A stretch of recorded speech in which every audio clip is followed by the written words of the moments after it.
Hi hello good morning, welcome to Telugu TV news channel. ఈరోజు దినపత్రికలో వచ్చిన ప్రధానమైన వార్తలను ఒకసారి విశ్లేషణ చేద్దాం. మొదటగా ఆంధ్రజ్యోతి దినపత్రికలో వచ్చిన వార్తలను మనం పరిశీలించినట్లయితే తలంటిన రేవంత్ మంత్రులకు శాఖ అనే వార్త ప్రధానంగా బ్యానర్ ఐటంలో కనిపిస్తున్నది. ఇక్కడ తలంటిన రేవంత్ మంత్రులకు శాఖ అనే వార్త. నన్ను ఫెయిల్యూర్ ముఖ్యమంత్రిగా చిత్రీకరించడానికి జరుగుతున్న కుట్రను ఎలా ఎదుర్కోవాలో నాకు తెలుసు. త్వరలోనే అన్నింటికీ ముగింపు పలికిస్తా. పిసిసి అధ్యక్షుడు కూడా ముఖ్యమంత్రితో సంబంధం లేదన్నట్టుగా వివరించడం ఏంటి? ఎవరికి వారు సొంతంగా ప్రకటనలు చేసుకుంటూ పోతే ముఖ్యమంత్రిగా నా పరిస్థితి ఏమిటి? వివిధ స్థాయిలలో సమన్వయం లేకపోతే ఎలా? ఇప్పుడు నాలో సహనం నశించింది. ఏదైతే అదవుతుంది. ఇకపై నేను తెగింపుతో వ్యవహరిస్తాను. పార్టీలో క్రమశిక్షణ ముఖ్యం. హద్దు మీరిపోతున్న మంత్రులపై చర్య తీసుకోవడానికి కూడా వెనుకాడను అనే వార్త కనిపిస్తుంది. గురువారం జరిగిన మంత్రివర్గ సమావేశంలో ముఖ్యమంత్రి రేవంత్ తనలోని ఆవేదనను, ఆక్రోశాన్ని ఇలా వెళ్ళగక్కారు. సీఎం ఈ స్థాయిలో తలంటుతారని ఊహించని మంత్రులు ఒకంత షాక్కు గురయ్యారు. మంత్రులు బట్టి విక్రమార్క, ఉత్తమ్ కుమార్ రెడ్డిలను ఉద్దేశించి సీనియర్లుగా మిమ్మల్ని ఎంతో గౌరవించాను. నాతో సమానంగా గుర్తించి ప్రభుత్వంలో పెద్దపీట వేశాను. ఇంకేం చేయాలి అని రేవంత్ రెడ్డి ప్రశ్నించినట్టు వార్త కనిపిస్తున్నది. ఆయనలో ఆవేదన, ఆవేశం కట్టలు తెంచుకోవడానికి కారణం లేకపోలేదు. పార్టీ పైన ప్రభుత్వం పైన సీఎం రేవంత్ రెడ్డికి పట్టు లేదని ప్రజలు అభిప్రాయపడేలా ఇటీవల కాలంలో కొన్ని సంఘటనలు చోటు చేసుకున్నాయి. కొండా సురేఖ కుమార్తె ముఖ్యమంత్రి రేవంత్ రెడ్డిని దారుణంగా దూషించారు.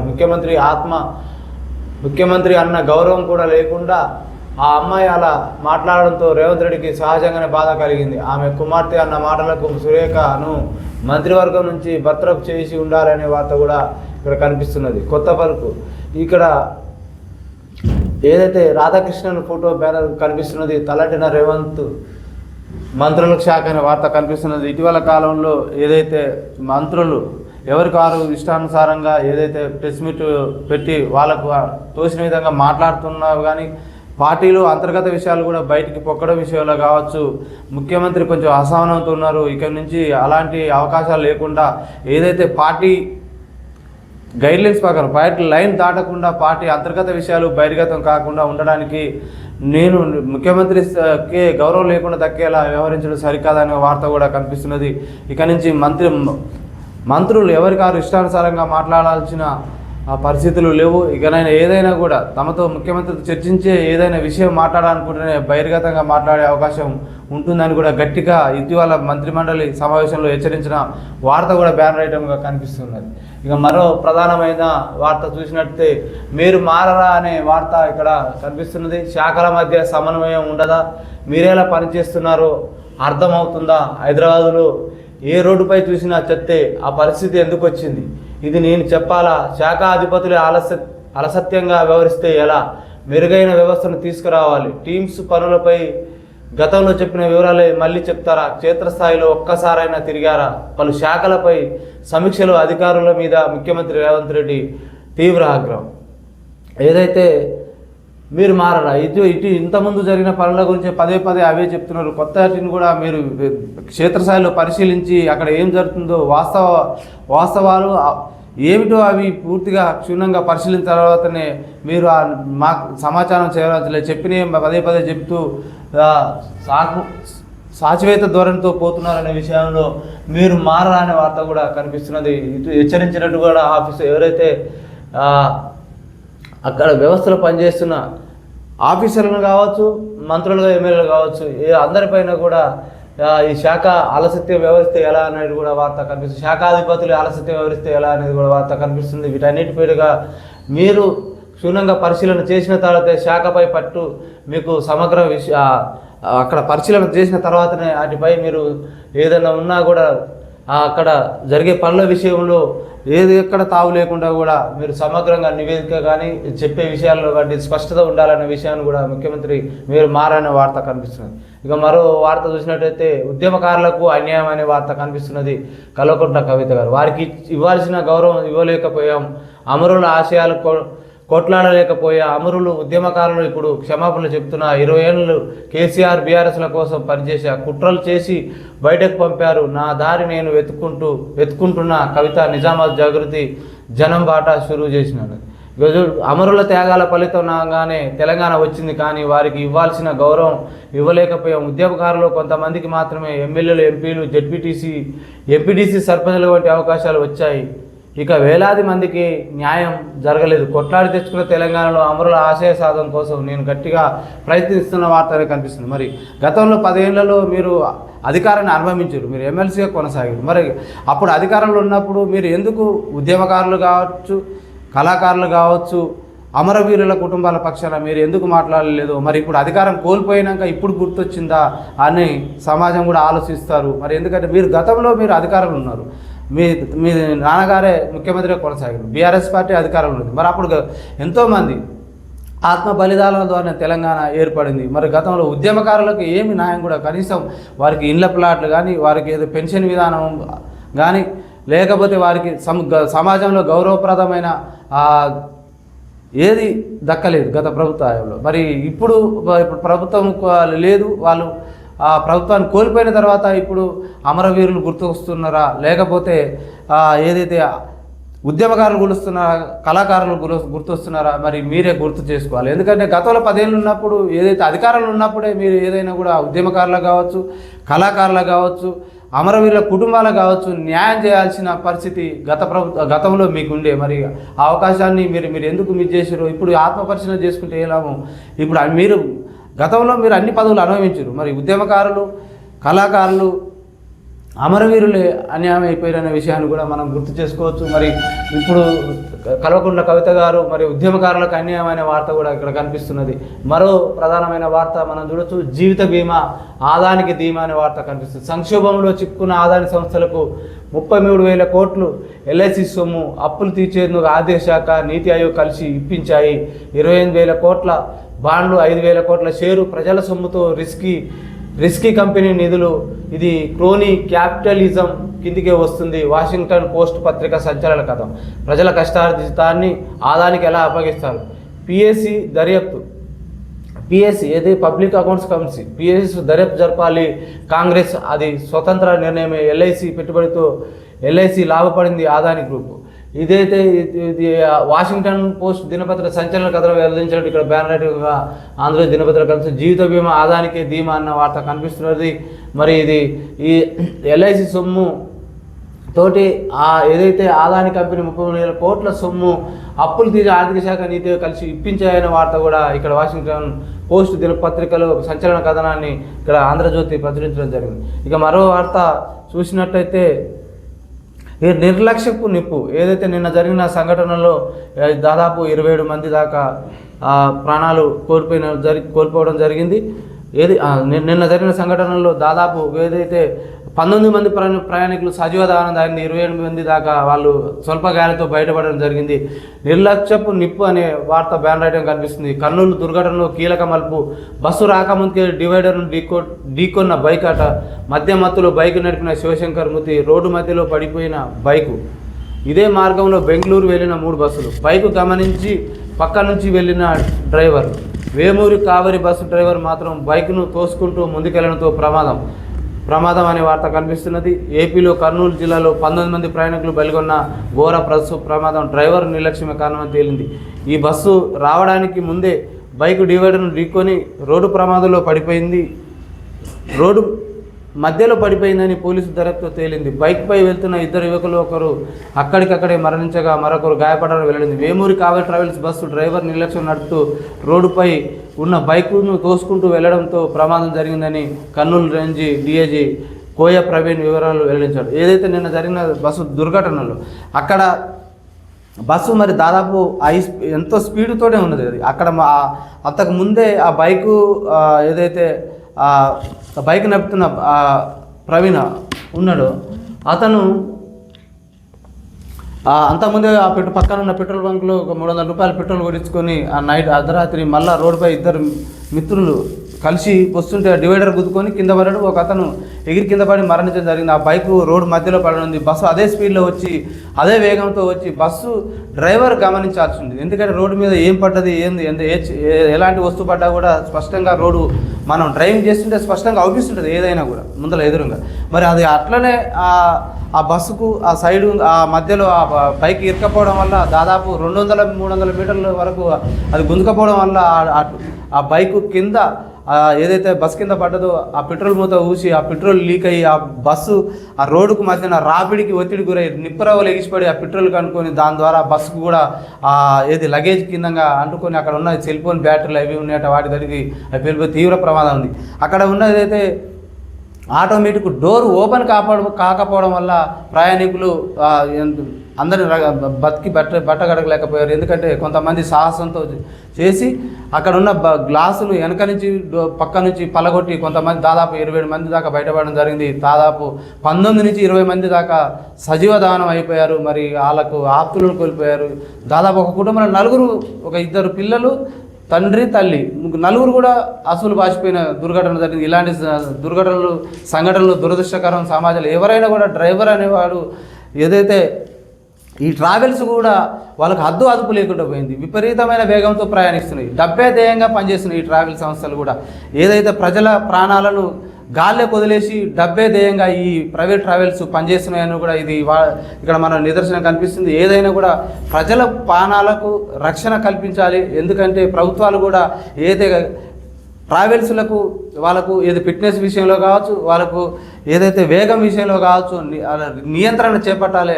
ఏదైతే ఆర్టీఓ ఉందిగా రోడ్డు రవాణా సంస్థ వాళ్ళకు వేగం ఎక్కువ అంటే 100 స్పీడ్గా దాదాపు 130, 150 స్పీడ్ పోయే అవకాశాలు కూడా ఉన్నాయి. వాళ్ళకు స్పీడ్ లాక్ కూడా కల్పించాలి ట్రావెల్ బస్సులకు.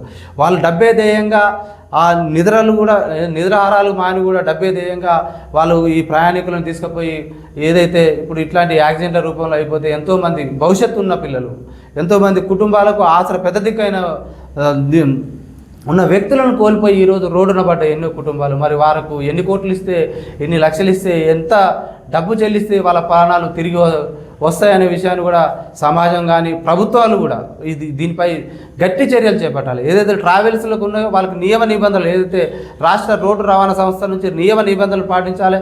ఎప్పుడు కూడా ఫిట్నెస్ కావచ్చు, వాటికి కావాల్సిన బస్సులకు ఏదైతే ఇన్సూరెన్స్ సదుపాయం కావచ్చు, వాళ్ళకి వేగం విషయంలో కావచ్చు, ప్రభుత్వాల నుంచి ఈ ట్రావెల్స్ నియంత్రణ విషయంలో గట్టి చర్యలు చేపట్టాలని వారు కూడా సమాజం నుంచి కూడా ఇలాంటి నిరసనలు వ్యక్తమవుతున్నాయి. అందరూ కూడా సమాజం నుంచి కూడా ఎంతోమంది ప్రభుత్వాలను ఇప్పుడు ఈ డబ్బుకే దాసం అయిపోయి వాళ్ళకు సరైన తనిఖీలు చేయకపోవడం, ఆర్టీఓ అధికారులు సరిగ్గా తనిఖీలు చేయకపోవడం వలన ఇలాంటి దుర్ఘటనలు జరుగుతున్నాయి. వాళ్ళకి ఎప్పుడైనా కూడా నియంత్రణ ఉండాలి. ట్రావెల్స్ బస్సుల విషయంలో ఎంతోమంది ప్రాణాలు, దాదాపు 20 మంది ప్రాణాలు గాలే కలిపినాయి. ఎవరు తీసుకొస్తారండి? ఈరోజు అంతమంది చనిపోయారు, వాళ్ళకు ఇంటికి పెద్ద దిక్కు కోల్పోయారు. ఇలాంటి విషయంలో కూడా ప్రభుత్వాలు గట్టి చర్యలు తీసుకోవాలి ట్రావెల్స్ బస్సుల విషయంలో. ఇంకా మరో ప్రధానమైన వార్త చూసినట్టయితే ఈనాడు దినపత్రికలో వచ్చినటువంటి ప్రధానమైన వార్త, ఇక కాంగ్రెస్ జిల్లా పీఠాలు సగానికి పైగా బడుగు వర్గాలకి అనే వార్త కనిపిస్తున్నది. పరిశీలకులు ముఖ్య నేతలిచ్చే ర్యాంకింగ్ తుది ఎంపిక, డీసీసీ అధ్యక్ష పదవులపై కేసీ వేణుగోపాల్ కసరత్తు, సీఎం డిప్యూటీ సీఎం పీసీసీ అధ్యక్షుడు ఏఐసీసీ ఇన్ఛార్జితో చర్చలు, ఉమ్మడిగా విడివిడిగా అందరి అభిప్రాయాల సేకరణ. ఢిల్లీలో సమావేశం సందర్భంగా కేసీ వేణుగోపాల్, విశ్వనాథన్, వంశీధర్ రెడ్డి, రేవంత్ రెడ్డి, మహేష్ కుమార్ గౌడ్, బట్టి విక్రమార్క, మీనాక్షి నటరాజన్ ఇక్కడ వీళ్ళు ఏదైతే అక్కడ కలిసి ఇక్కడ సమావేశం నిర్వహించిన తర్వాత కేసీ వేణుగోపాల్ ముఖ్యమంత్రి గారు, ఉప ముఖ్యమంత్రి గారు వీళ్ళందరూ కూడా మళ్ళీ ఏదైతే ఇప్పుడు రాష్ట్ర పీసీసీ ఇన్ఛార్జిగా కొనసాగుతున్నారో తెలంగాణ ఇన్ఛార్జిగా మీనాక్షి నటరాజన్ వీళ్ళంతా కలిసి కూడా బడుగులకే సగానికి డీసీసీ అధ్యక్ష పీఠాలు అనే వార్త కనిపిస్తున్నది.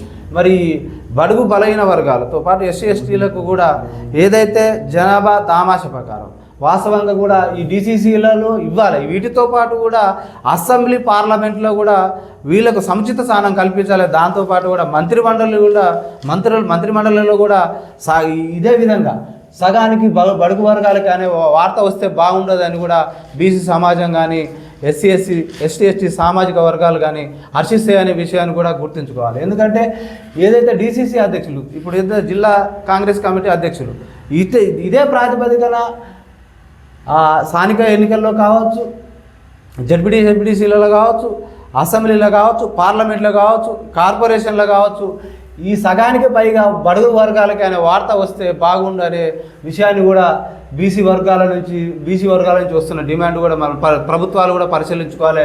ఏదైతే పార్టీల్లో ఉన్న పెద్దలు కూడా గుర్తు చేసుకోవాలి. ఎందుకంటే జనాభా అత్యధికంగా ఉన్న వర్గాలకే ఫలాలు దక్కాలి. ఆ దక్కినప్పుడే నిజంగా ఈ ప్రజాస్వామ్య దేశం నిజంగా ఏదైతే ప్రజాస్వామ్య దేశంగా పిలువబడుతున్న భారతదేశం నిజంగా ఈ అట్టడుగు వర్గాలకు నిజంగా న్యాయం జరిగిందనే విషయం కూడా మనం గుర్తు చేసుకోవచ్చు. అలాంటి వార్త ఇది ఏదైతే డీసీసీ అధ్యక్షుల సగానికి పైగా బడుగుల వర్గాలు కానీ వార్త కూడా పార్లమెంటు కానీ ఇటు పోతే శాసనసభ కానీ కార్పొరేషన్లో కాబట్టి అన్ని వ్యవస్థలలో కూడా ఇలా బడుగు వర్గాలకే సగానికి పైగా వార్త వస్తే బాగుండనే విషయాన్ని కూడా మనం చర్చించుకోవచ్చు. ఇంకో ప్రధానమైన వార్త దూసుకొస్తున్న మెంతా తుఫాన్. ఈ మెంతా తుఫాన్ 28-29 తేదీలో తెలంగాణలో భారీ వర్షాలు, ఏపీలో రెడ్ అలర్ట్. ఈనాడు దినపత్రికలు ప్రచురించింది. ఏపీ పైకి ముంతా తుఫాన్ దూసుకొస్తుంది. ఆగ్నేయ బంగాళాఖాతంలో ఏర్పడిన తీవ్ర అల్పపీడనం శనివారం ఉదయం వాయుగుండంగా బలపడిందని భారత వాతావరణ విభాగం ఐఎండీ ఇండియన్ మాన్సూన్ డిపార్ట్మెంట్ పేర్కొంది. ఆదివారం నాటికి తీవ్ర వాయుగుండంగా సోమవారం ఉదయానికి తుఫాన్గా మారే అవకాశం ఉందని తెలిపింది. సోమవారం అర్ధరాత్రి తర్వాత లేదా మంగళవారం తెల్లవారుజామున తీవ్ర తుఫాను రూపాంతరం చెందుతుందని అంచనా వేసింది. కాకినాడ సమీపంలో మంగళవారం 28 సాయంత్రం తీరం దాటే అవకాశం ఉందని చెప్పింది. మంతా ప్రభావంతో మంగళ బుధవారంలో ఏపీలో కొన్ని జిల్లాల్లో అత్యంత భారీ వర్షాలు కురిసే అవకాశం ఉందన్న నేపథ్యంలో రెడ్ అలర్ట్ జారీ చేసింది. 28-29 తేదీలో తెలంగాణ వ్యాప్తంగా భారీ వర్షాలు కురుస్తాయి వాతావరణం హెచ్చరించింది. జయశంకర్, భూపాలపల్లి, ములుగు, భద్రాద్రి, కొత్తగూడెం, ఖమ్మం, నల్గొండ, సూర్యాపేట, మహబూబాద్ జిల్లాల్లో భారీ వర్షాలు, మిగిలిన జిల్లాల్లో మోస్తారు వర్షాలు కురిసే అవకాశం ఉంది. ఇక్కడ ఇప్పుడు ఈ అకాల వర్షాలు ఈ వర్ష సీజన్ పోయినా కూడా ఇంకా వర్షాలు అయితే వెంటాడుతూనే ఉన్నాయి. ఇప్పుడు మళ్ళా 28-29 తేదీల్లో భారీ వర్షాలైన వార్త కూడా ఈనాడు దినపత్రికలు వచ్చింది. ఎందుకంటే ఈ అకాల వర్షాలు, ఈ ప్రకృతి వైపరీత్యం వల్ల వ్యవసాయం మొత్తం కూడా దాదాపు రైతులు మొత్తం కూడా పండించిన ధాన్యం చేతికి వచ్చింది. ఇప్పుడు అమ్ముకునే పరిస్థితుల్లో ఉన్న వర్షాలకు ధాన్యం మొత్తం కూడా తడిసి ముద్ద అయిపోతుంది. అటు పత్తి కావచ్చు, ఇటు వరి కావచ్చు, రైతులు నానా అవస్థలు పడుతున్నారు. వర్షం మాత్రం వదిలిపెట్టే పరిస్థితి కనిపించలేదు. వీటి విషయంలో ధాన్యం కొనుగోలు కేంద్రాల విషయంలో ప్రభుత్వాలు వేగవంతం చేసి రైతులకు న్యాయం చేయాలి. ఏదైతే అకాల వర్షాల వల్ల తడిసి ధాన్యం ఖరాబ్ అయిపోయినా, మక్కిపోయినా, అది కొట్టుకపోయిన వర్షంలో ఆ రైతులకు ఇన్సూరెన్స్ సదుపాయంతో పాటు కేంద్ర రాష్ట్ర ప్రభుత్వాలు వాళ్ళకు ఏదైతే నష్టపరిహారం కూడా వాళ్ళకు అందించాల్సిన అవసరం. ఎందుకంటే రైతాంగాన్ని కాపాడాలి. దేశానికి అన్నం పెట్టేదే రైతే దేశానికి అన్నం పెడతాడు. కాబట్టి రైతుని కాపాడాల్సిన బాధ్యత రాష్ట్ర ప్రభుత్వానికి ఉంది, అటు కేంద్ర ప్రభుత్వానికి ఉంది.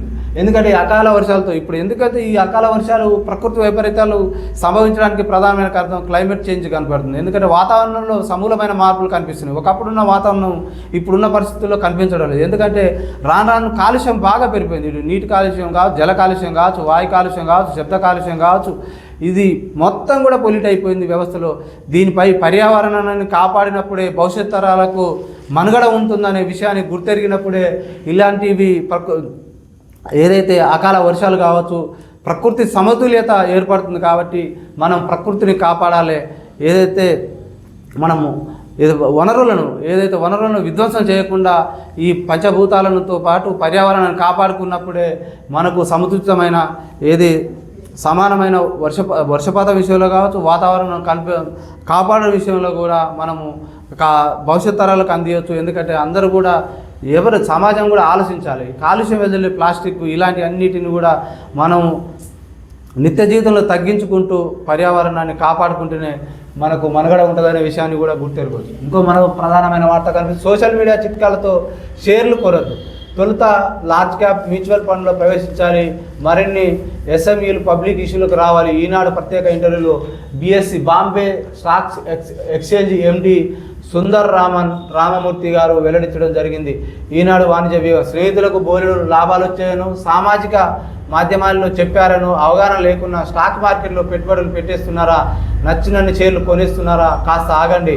బాంబే స్టాక్స్ ఎక్స్చేంజ్ బిఎస్సి ఎండి చెప్తున్న సూచనలు ఒకసారి చదవండి. ఎందుకంటే ఇటీవల అవగాహన లేకపోవడం వల్ల, అవగాహన లోపం వల్ల కూడా ఎంతోమంది అత్యాశకు, డబ్బు వృధాగా ఎప్పుడు రాదండి. ఏదైతే కష్టాన్ని నమ్ముకోవాలి, ఏదైతే అవగాహన ఉండాలి, ఈ అన్నిటినీ దృష్టిలో పెట్టుకోవాలి. ఏదైతే సోషల్ మీడియాలో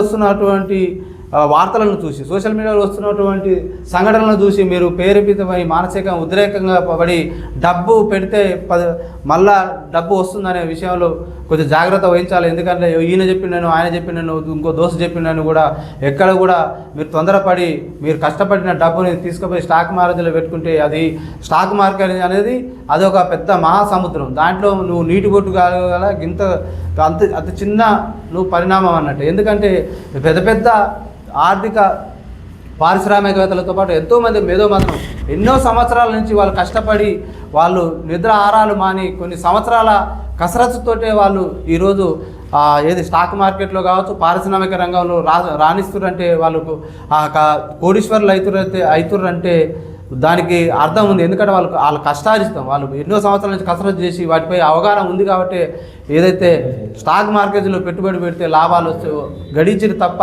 వాళ్ళు ఏదో అర్ధరాత్రికో, ఒక రోజుకో, 2 రోజులకో, 3 రోజులకో ఏదో డబ్బు ఉంది కదా అని పెట్టేస్తే లాభాలు వస్తాయని కూడా అటువైపు ఆలోచన చేస్తే ఎన్నో కుటుంబాలు ఆర్థికంగా చితకలబడిపోవడం కాబట్టి ఆ కుటుంబాన్ని రోడ్డున పడిన వాళ్ళైతే ఎంతోమంది స్టాక్ మార్కెట్లో డబ్బులు పోగొట్టుకొని ఆత్మహత్యలు చేసుకున్న దాఖలాలు కూడా ఎన్నో మనం కొన్ని సంవత్సరాల నుంచి చూస్తూనే ఉన్నాం. ఎందుకంటే తొందరపడద్దు, యువత కూడా ఆలోచన చేయాలి. ఎందుకంటే అవగాహన తెచ్చుకోవాలి, చదువుకోవాలి, ఏదైతే పని మీదనే ఎక్కువ దృష్టి పెట్టాలి. ఏదైతే శ్రమే ఫలితానికి నాంది, దాని తప్ప ఇంకోటి ఏం లేదు.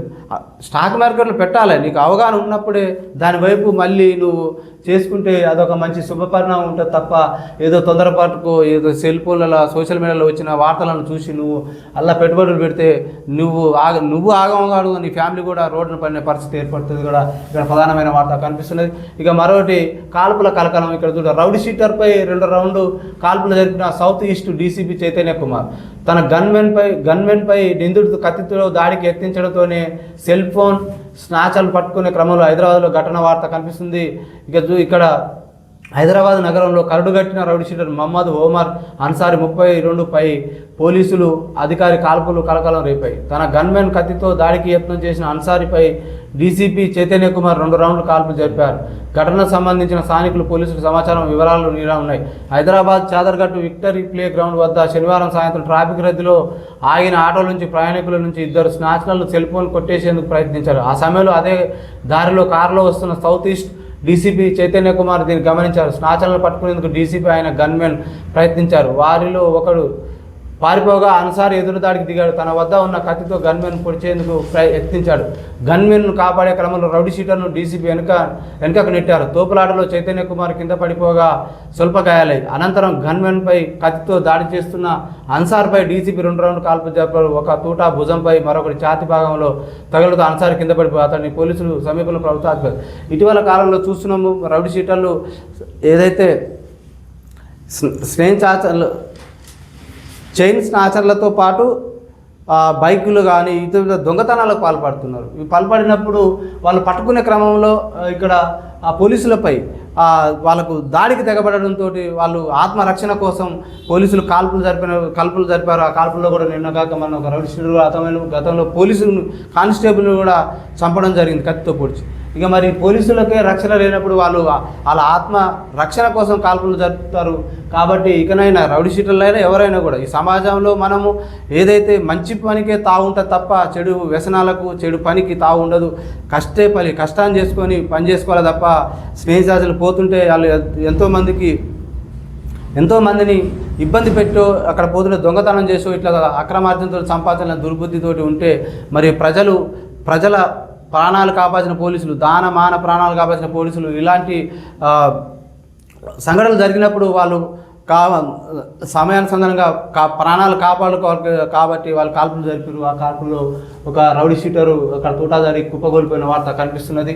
ఇలాంటి సంఘటనలు సమాజంలో దురదృష్టకరం. ఎందుకంటే ఎవరైనా కూడా సమాజంలో ఏదైతే సత్పరంతో వెలిగి మంచి కష్టాన్ని చేసుకొని కష్టాన్ని నమ్ముకొని పనిచేయాలి తప్ప ఇలాంటి దుర్ఘటనలకు ఇలాంటి సంఘటనలు పాల్పడితే ఇలాంటి చర్యలే పోలీస్ శాఖ చేపడుతుందనే విషయాన్ని కూడా ఇక్కడ బ్యానర్ ఐటమ్ కనిపిస్తుంది. ఇక మరో ప్రధానమైన వార్త ఉంది. పసిపిల్లలతో ఉసిరి బిగబట్టి అడుగులు. ఇక్కడ ఆక్సిజన్ సిలిండర్ మూత ఊడిపోవడంతో ఆందోళన. మంత్రి దామోదర్ ఆదేశంతో వరంగల్ ఎంజీఎం సూపరింటెండెంట్ తొలగింపు అనే వార్త కనిపిస్తున్నది. ఇక ఇంకో మొదటి వార్త, నిధులున్నా నిర్మించరు, పూర్తయిన ప్రారంభించరు అనే వార్త కనిపిస్తుంది. సామాజిక ఆరోగ్య కేంద్రాలు నూతన భవనాలు ఇలా తీరు ఇక్కడ కనిపిస్తున్న వార్త. భవనాలు మంజూరైన ఆసుపత్రుల నిర్మాణాలు పూర్తయినవి, పనుల్లో పురగతి ఉన్నాయి, టెండర్ దశలో పానముల పరంగా అని కూడా వార్త కనిపిస్తుంది. ఇక ఇలాంటి వార్తలను, ఇంకా మెరుగైన వార్తలను, మెరుగైన సమాచారాన్ని, దినపత్రికల వార్తలను విశ్లేషించి మీ ముందుకు మెరుగైన సమాచారాన్ని మీ ముందుకు తీసుకురావడానికి, మాకు ఉత్సాహాన్ని కల్పించడానికి మీరు మా ఛానల్ను లైక్ చేయండి, షేర్ చేయండి, సబ్స్క్రైబ్ చేయండి. బెల్ ఐకాన్ బటన్ మీరు బెల్ ఐకాన్ బటన్ నొక్కి మాకు మరింత ప్రోత్సాహాన్ని కల్పించాలని, మరిన్ని వార్తలు మీ ముందుకు తీసుకురావడానికి మాకు మరింత ఉత్సాహాన్ని కల్పించాలని కోరుకుంటూ చూస్తూనే ఉండండి మీ తెలుగు టీవీ.